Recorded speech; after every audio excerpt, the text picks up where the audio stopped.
Look at the ending of verse 1. His second statement, how long will you hide your face from me? What he's saying is, my life seems to have lost God's blessing. His first statement was, my life's an endless struggle. But you notice they're getting worse. He says, not just is my life an endless struggle, but I seem to have had God's blessing. He was talking about that in the 34th Psalm. He's saying, God, even though I'm with my enemies and even though I'm desperate, you're still blessing me. When he gets to Psalm 13, he says, what's happened? I've even lost God's blessing.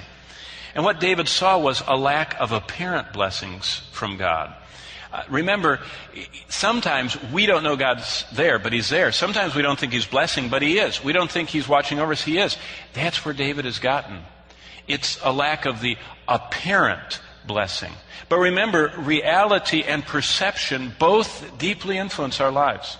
If you perceive someone doesn't like you, it doesn't matter whether they do or not. It changes you if you base your response on your perception. And David does that. And so every part of his life, he says, it's troubled. It seems to suffer from a lack of your blessings.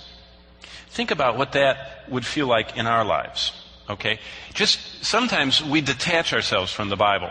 We think, 3,000 years ago, David, giants, Philistines, that'll never happen to me. Well, has this ever happened to you? Because this is 21st century applications of what the anguish David was going through, how it would look in our lives. Number one, sometimes we say, well, my family doesn't seem blessed anymore. And we think about the early joys of newly wedded life, and they began to fade when all of a sudden the reality of personal differences began to stress that relationship. And we say, well, has God ceased to bless our marriage because we don't feel like we felt in those early days of newly wedded bliss? Or what about when your family comes? My family, the children, those quiet, smiling children that just coo and google or gurgle at us and just enjoy everything we do. What about when they grow into selfish and rebellious youths? And the joy of our home life is replaced with tension, with confrontation. It seems like all we do is correct. And there's that sorrow in our hearts. Then we say, has God ceased to bless our family? Or another way. David, remember, we saw last time he lost his job? What about when we say, well, my work doesn't seem blessed by God anymore. When I started out, I used to be idealistic and creative. I had boundless energy. I was just leading the growth of my company, and I was succeeding in my career. And then that's replaced with constant obstacles and personal stagnation. We don't have new ideas for how to sell or market or do our work. And some days we sit back and we think, has God ceased to bless my work? Or how about your ministry? Sometimes we say, my ministry doesn't seem blessed anymore. I don't have a spring in my step. My feet feel like lead when I get out of my car and cross the parking lot to serve in Awana or to go into the youth ministry. I used to just be humming and singing and making melody on the way to the choir or orchestra. And my song is gone.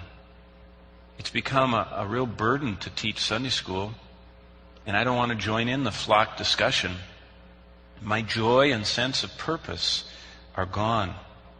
And we start asking ourselves, has God ceased to bless my ministry? Or what about my spiritual life? You say, that isn't blessed anymore. The word is stale to me. It just is lifeless. It's just paper and ink. And my singing at church is lifeless. Coming to worship, it's drudgery. I'd rather be anywhere but here. And all of a sudden my sins begin to feel unforgiven. And my past starts coming back to haunt me. And then I stand before God and I feel stained. And I sing to God and I feel distant. And I sit in my chair, in my pew, in my place, and I feel like no one, even God, cares about my soul. And I start to think, has God ceased to bless me? What is David saying? Well, when he felt that life was an endless struggle, he said, I can't go on. And when he feels like he's lost God's blessing, he's saying, God, I don't see you anymore. In my home, at my work, in my life, I just can't see you anymore.